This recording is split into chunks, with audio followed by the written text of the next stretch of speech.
உங்களை பக்கத்துல குட்டி வந்தாரு. என்ன பார்க்க குட்டி வந்தாரா? இன்னிசை பாடி வரும் இளம் காற்றுக்கு உருவமில்லை.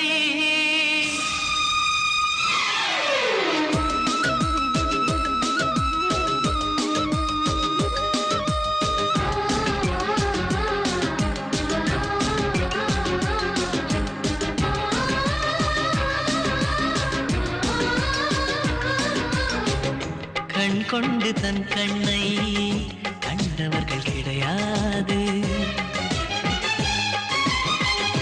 என் கண்ணை காணுகிறே இமை ரெண்டும் அசையாது. கண் கொண்டு தன் கண்ணை கண்டவர்கள் கிடையாது. என் கண்ணை காணுகிறே இமை ரெண்டும் அசையாது. குயில் இசை கேட்டவள் இன்று குயில் முகம் பார்க்கிறார்.